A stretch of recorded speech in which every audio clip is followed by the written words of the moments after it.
Within the House of Representatives, there are several powerful committees, of course, which execute the Republican legislative agenda. But where does that agenda come from, and who creates it? Much of that job falls to the 155-member Republican Study Committee.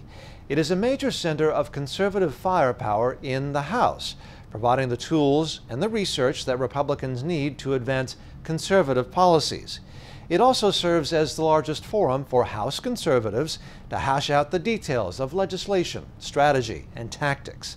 And the leader of the Republican Study Committee is a soft-spoken former pastor named Mark Walker from Greensboro, North Carolina. In an exclusive interview, One America News sat down with a North Carolinian in his hometown of Greensboro to talk about the Republican Study Committee, what's at stake this fall, President Trump, the debt limit, hurricane aid, and more.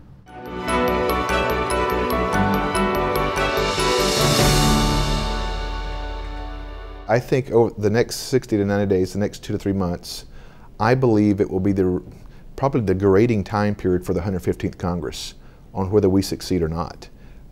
And America should hold us accountable. If we cannot deliver on the things that we promised, especially with majorities in the House and the Senate and now the administration, there's no reason that we shouldn't be held accountable.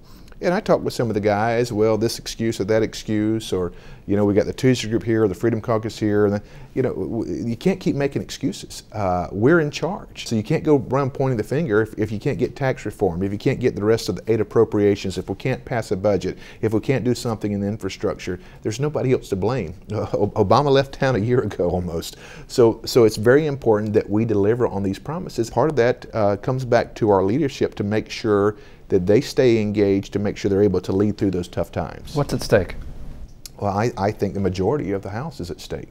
The majority of the House is at stake now, this fall, says Walker, which would seem to mean it's time for Congress to get things done.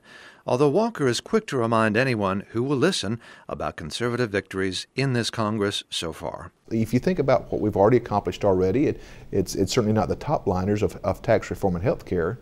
But we've been able to pass some great human trafficking bills, some veterans bill, the regulatory relief that has helped small business, the appointments of Gorsuch, all those different things that would not be taking place if you did not have a Republican majority in the House and even in the Senate. And if we lose that, I can't imagine what the next 6 to 8 years look like when the American people said, listen, we gave you guys a chance and you didn't deliver. And this is the time when you get a slug of that work done. Is that kind of what you're... It is. There's a lot of incentive over these next 2 to 3 months. I believe and I hope that the members who have been in their districts for the last few weeks during this work period have listened and heard the same things that we're hearing. And that is to make sure that you get up there and you work with the President and the Vice President on accomplishing the things that have been promised to the American people. And accomplishing the things promised to the American people includes relying on leadership in the House, which includes the House Speaker. Despite, or perhaps because of, the many challenges faced so far in this session of Congress, Walker still says he has faith in Speaker Paul Ryan. Leadership is able to not only cast the vision, but they are also, or should be able to execute that vision as well. That's hard to find that skill set, and sometimes in just one individual. We have to learn to be able to push it through and get it across the line. And on any coach, any manager, on any other aspect, a lot of times it's that general manager that's held responsible, or the president of the organization if they're not doing well. And ultimately, I think if we don't get it done, we're going to have to look internally. Is Paul Ryan that leader? I think Paul Ryan, and I watched him in his town hall meeting the other day, I don't know that there's anybody that's better equipped in dialing down the policy. I get a chance, along with the Tuesday group and Freedom Caucus each week, we meet with Speaker Ryan, about 7 or 8 of us in our leadership. When it comes to the policy, when it comes to conservative heart, I believe he was the right guy for the right time. We do, at this point now, we'll get an opportunity to see his ability to kind of get these things and these issues across the finish line, and we're hopeful that he is. But as everybody else, we watch and wait. And listen, I've said this before, the Speaker of the House to me is the toughest position in Washington, D.C. And not only do you deal with Nancy Pelosi and that crowd every day, but you have the different factions within your own Republican Party in trying to keep that majority from some of maybe your northern, more moderate guys, the southern conservative guys, to the out west guys who have a different spin as well. So to bring all those coalitions, if you will, together can be challenging at times. So support for the Speaker appears to be firm, as Walker says. But some members of Congress are reportedly losing faith in their president. Not Walker. Trump won his state and the district Walker represents in Congress, and Walker gives President Trump's leadership and his response to Harvey high marks. The 750,000 people that I'm privileged to represent, they're wanting me to get up there and stay focused and work with the president. The president won North Carolina, our state. He won our district here. And the people were very clear as far as saying we want Washington to operate a little differently. With President Trump, he's not going to get a pass no matter which way or what way or how soon he gets there, how late he gets there, what part of the state he visits. But I will tell you this, when you haven't seen a tidal wave of negative press toward the president, what that tells me is that he has been spot on when it comes to his dealing with this hurricane coverage. The right kind of compassion, the right timing. Well, we're talking about President Trump. Talk about how he's been doing as far as his administration. You're obviously chairman of a very prominent, very large group of conservative Republicans. So you presumably talk to them a lot. You know what's going on, you know what they're saying. Is there a very favorable relationship with the president? What is that relationship like at this time? Yeah, for me, I would say that it is. I remember early on in the repeal of the Obamacare, the ACA, we were able to go back and forth a little bit with the White House and making sure that the proper reforms were included in it. They were incredibly gracious, included all the 5 or 6 packages. The president specifically asked myself and about 12 members to come over to the White House to talk about this and allow media to make sure that the president and the administration, the Republican Study Committee, were on the same page from the beginning. We were honored to do that. But with President Trump, you have to remember that the people elected him because he did not speak in political terminology. They wanted someone who would come up and mix the place up a little bit, shake it to its foundation and core because of how far it has gone from the original design, the original path. And I think on that context, even sometimes calling out members, it has, in my opinion, it has motivated us to begin to continue to look at some of the core issues, whether it's tax reform, whether it's repeal and replace of Obamacare. I don't know that we would have gotten even the repeal through the House had it not been for Presidents Trump and certainly Vice President Pence deserves some credit as well, to constantly stay on this to make sure that the House was doing its job. We thought also that that would happen in the Senate. Unfortunately, it has not at this point, but I don't think we're at a place that we can give up on that as well. Congressman DeSantis from Florida, I think he's potentially running for governor. Nevertheless, he introduced an amendment recently that would essentially defund the I guess it's the Mueller investigation and into the Russian investigation of President Trump. And I wanted to get your thoughts if that's something potentially you could support or what you would think about that. Yeah, we're not opposed to doing that. And John, we haven't read through specifically what his bill or legislation is saying. But we want to make sure that the president is not getting railroaded, and some of the people that have been involved in that investigation certainly raise questions, if not eyebrows there. We also want to make sure that this is not something that continues to play out all 4 years. What's the best way to close this chapter? Because this is chasing a rabbit trail. In fact, I think it's hurt the Democrats more than it's helped them to try to continue to keep this in the conversation. This is the Mueller investigation. This is the Mueller investigation, but the whole Russia thing as a whole, which is what they're investigating, is any ties with Donald Trump during the campaign or since he's been president with Russia. Do you think there's anything there? Is this No, I don't think there's anything there, and I'm very confident in saying that this is a hoax. This is a trail that's going to lead to dead end. So part of me wants to say, let's wrap this thing up, and even your guy, speaking from the Democrats, Mueller, whatever, when he wraps it up and says there's no merit here, maybe that's enough to put this thing to bed. And a lot of people are going to have egg on their face because there are members that I serve with who have been very strong in calling for impeachment altogether. So maybe they should go home after they realize there's nothing there.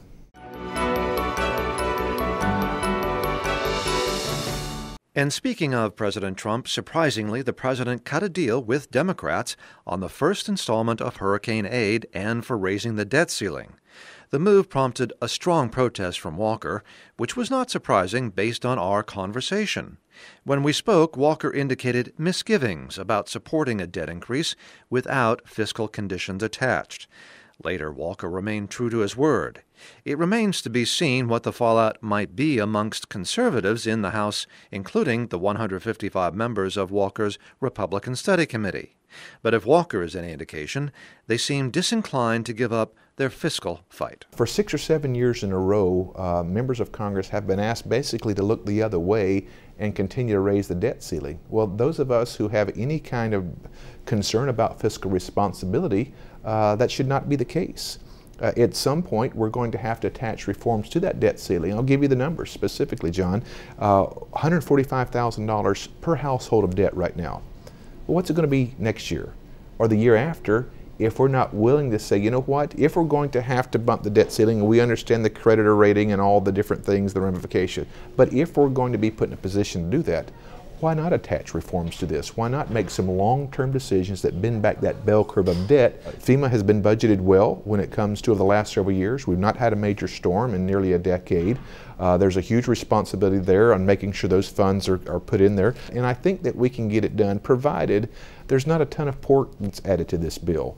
There's a way to stagger the payments and put it out in the long term.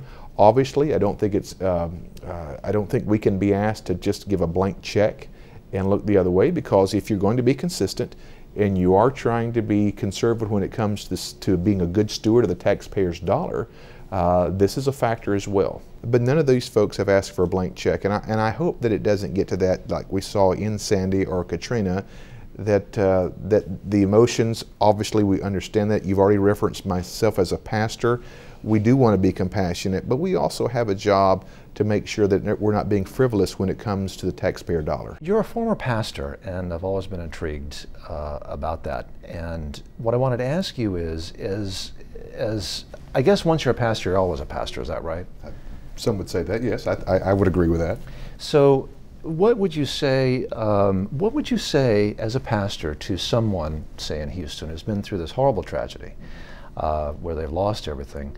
How do you help them make sense of this as a pastor? How do you make sense of the fact that such horrible things happen to good people? Yeah. What do you say? Well, I think the first way that you deal with it is you should not have an expectation that a one-time counseling or sitting down and just trying to promise, hey, this is all part of God's big plan, it's going to be fine.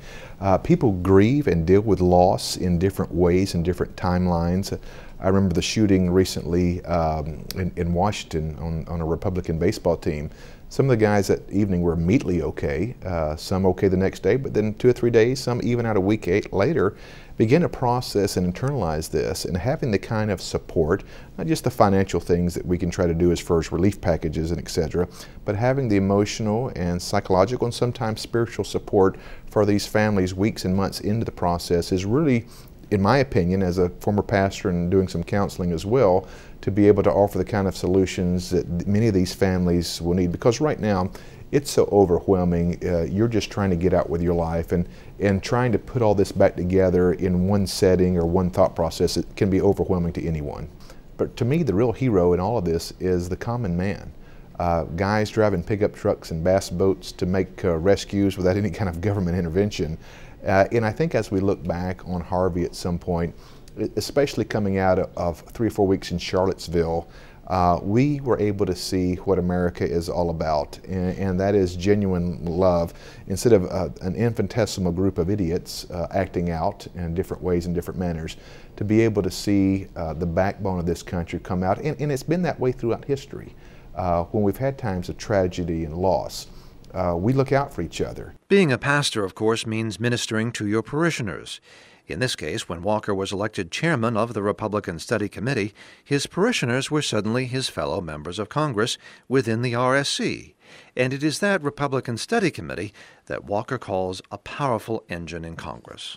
Right now, I think we have 155 current members. It is historically the conservative caucus. It came actually out of the Richard Nixon administration. A group of conservatives got together and started an organization to make sure that they were pulling the conference to the right when it comes to fiscal issues, social issues, anything that's conservative, and it grew out of that. It has, at certain times, reached a little bit higher number. in the past. We have about a little bit of bleed over from both the Freedom Caucus and the Tuesday group in the RSC. But the reason it's so important is because we have a full-time staff of 8 staff people that monitor every suspension bill, that monitor everything. We're the only caucus that comes out with our own budget as well. And our job within our steering committee, which includes 3 or 4 different chairmen. Chairman Tom Price was in there before he went to HHS. Jeb Henscherling's another one. The vice president was the former chairman. So as recently he returned and met with us and referred to him as chairman emeritus of the RSC. I don't know whether he appreciated that or not. I hope we got a small chuckle there. Well, he has the gray hair. Yes, exactly. But Republican Study Committee is designed as an engine, a think tank, if you will, within the halls of Congress to make sure that we're not drifting left when it comes to the responsibilities that we have to be conservative in our perspective. Now, it's also, the approach is important because it's very easy, John, to go up there and make an argument. You can be on some news channel every single night if you want to make a fuss about something. But our goal, our commitment is that when we look back, we hope we can answer the question that, was it all about making an argument or was it about making a difference? Because sometimes those paths are very different. Yes, sometimes you make a strong argument, but you want to make sure that there's something quantifiable or measurable that you're getting done for the American people who've trusted you with this position. Do you ever have arguments in the Republican Study Committee? All the time, yes. All the time. And that's what makes it healthy, is that you have guys hashing things out. We recently had, I don't want to specifically give the names, but a couple of guys that were subcommittee chairmen on the House Armed Services Committee, really going back and forth and weighing in, and that's one of the things that we have as far as an open time of discussion. Guys bring pieces of legislation that's important to them, and it's a wonderful educational time, but there are times where we have strong debate within that hour that we meet every week there on Wednesdays there, right below the Capitol in our conference room. Is the chairman of the Republican Study Committee a position from which someone would ascend to the Speaker of the House? Oh my goodness gracious! Now you're asking me to speculate. I'm historically, I don't know if that's happened. I've never even thought so much about that. I'm elated the fact that we were the first new member ever elected to chairman of the Republican Study Committee, and I'm honored that we would have the trust to serve in this capacity, because I believe having a strong conservative but measured approach sometimes is exactly what we need in this position, and having the background of being at some mega churches and dealing with people from all walks of life, I feel like has been a huge benefit in leading in that capacity.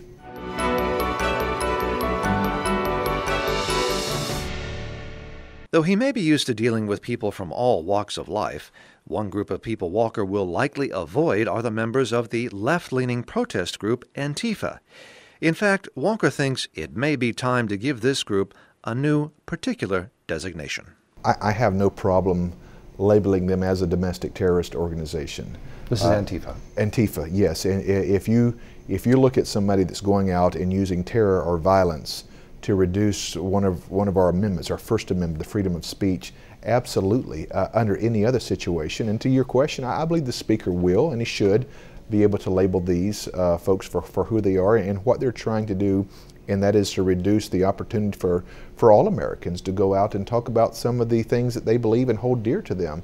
To try to reduce that or restrict that or remove that, I think is anti-American. It's interesting that stands for anti-fascism, but I think that's exactly what they are. What's going on with these statues? Why is it all of a sudden a big deal? They've been around for hundreds of years, and suddenly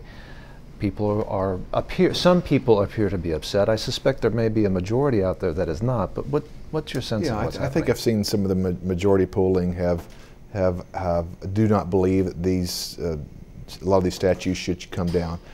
As a pastor and a minister, and I've worked in the inner cities of places like Cleveland and New York and Baltimore, I think it behooves me to be sensitive to some of the pain and suffering that time period in our country was. The truth is, we didn't get it all right at first.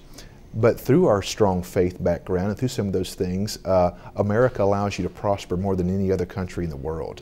We celebrate that. And I understand some of the historical component, but also understand the aspect of it that for many of these folks who look at these statues, these were hundreds of thousands of young lives, 17, 18, 19-year-old young men who fought and died, and sometimes probably didn't even have an idea of specifically the overall theme. So it's a lot of these, it was a familial thing, it was a family thing as far as people look back. And I think one of the things that we most agree on, and we can continue to have the debate at the national or even the local level of what we should do, but one of the things that's very important to us is that we don't act like a third world country that come in and grab ropes and ransack the inner cities or downtown areas, removing things almost in a mob format. I don't think most people, whether you're Republican or Democrat, I'm going to bet would not want us to see behave in such a manner. I believe it is a time that we learn from some of those historical moments, and you can't erase some of those things, but can always continue to grow and learn in the future. You were a pastor, you mentioned that. And I just wanted to ask you, why go from being a pastor and a minister, which I would think is a very rewarding occupation, challenging but rewarding. Why go from being a pastor to a congregation to being in Congress? That's my first question. And second question is, how has it informed your ability as a leader in the Republican Study Committee? Well, when I decided to run, I had no political connections, no political capital, and I remember many opponents reminding me of that. We just simply weren't connected politically. So we began to wonder for a little while, you know, as we sought this, and certainly through prayer and looking into this just really short 4 years ago. The primary motivation as someone looking from the outside is I began to grow more and more frustrated with the lack of Republicans to be able to message what it is that we believed. And coming from that background where Sunday to Sunday you're constantly crafting and sharing a message of hope, and I believe there was room for us to grow in that area. And the more I thought about it, the more I prayed about it, John, the more I just felt moved to operate in this direction. Because I think it's very important that in a culture that we live in where there's so much indoctrination, even in our public education, that what is the true message of individual liberty and opportunity and hope for all of our communities? And that message was getting lost many times in the political structure, the political arena. But even I felt like that as a registered Republican, I felt there was much room for us to grow. And I remember specifically one time, my first political event I ever went to, somebody had given me a ticket to the Republican National Convention in Tampa in 2012. So which was interrupted by a hurricane. Exactly. But I found a plane ticket and found some lodging down there, stayed with some friends, and went down there, and I just began to kind of take it all in. And I remember specifically us talking about reaching out to minorities and other communities and the next generation. But I also remember that I think our featured music group was the Oak Ridge Boys. And it was the combination, and I say that kind of in a joking manner, our messages wasn't matching our actions. And I felt like if there was a way that I could bring my relationships in there with all communities, one of the things that I'm most proud of, in fact, we became the first Republican in Congress to ever bring 85 historical black college and university chancellors and presidents to Washington, D.C. to talk about the opportunities, to talk about what we need to do, and to listen some and to learn. These are the kinds of steps that Republicans cannot be afraid of. We need to run because we have the real message. I look at it from a faith perspective, from Psalms 139. Every person is created with unique abilities and giftedness. That's why all life matters to us. Whether it's unborn, whether it's living, whether it's in the senior years of the capacities, those are the kinds of things that Republicans need to be talking about. And I had grown to a place where I was frustrated that I thought we were missing the message on that. So we just took a leap of faith and jumped in, and we're very grateful, and still to this day with the privilege it is to serve. But we cannot rest and get comfortable until we are able to penetrate all of the communities, that we have a message of hope for everyone. Bringing that message of hope to people may be the key skill that Walker honed in his journey in ministry. It is a journey that he hesitated making for several years, but which he says ultimately was at least partly inspired by his father. Well, I grew up as the son of a Baptist preacher. I have two younger brothers, and we grew up, and I could spend a couple hours talking about my father. He's my hero as far as just the life that he's lived. Still a pastor in his 70s, but taught us really. He came from a tough background in South Alabama, no education, et cetera, with all different stereotypes in the 50s and 60s. but what he's done to grow himself personally and to teach myself and my younger brothers to love people for who they are, regardless of status, is something that we've always cherished. Now, growing up in that environment, I wanted no part of it. I chose business and finance and worked about 5 or 6 years, and it wasn't until my mid to late 20s that I felt called to move into the ministry area. Didn't necessarily know that that's for sure is what I wanted to do, but we pursued it anyway, went back to school and served for 18 years in various roles, as you mentioned. Served some time as a music and worship pastor, directed a large choir and orchestra, and traveled with high school choir mission trips, took 200 one time to Brussels, Belgium, and spent some time working in refugee camps over there, and also served as an executive pastor and a senior pastor role as well. An executive pastor in some of your large mega churches may manage up to 20, 25 other pastors in the facilities, keeps an idea on the budgets, and some of these budgets are up to $15, $20 million, and you just kind of manage the entire process. And then a senior pastor is one that we would probably think of sometimes as far as the gentleman who does the speaking or the preaching, if you will, depending on what denomination, week in and week out. And having the opportunity to serve in those different roles and dealing with the different aspects, I believe was a great benefit for me. Chairman Walker, thank you for talking to us. And welcome to Greensboro, North Carolina, the heart of our district here in North Carolina. It's a privilege, and we hope you'll come back again sometime.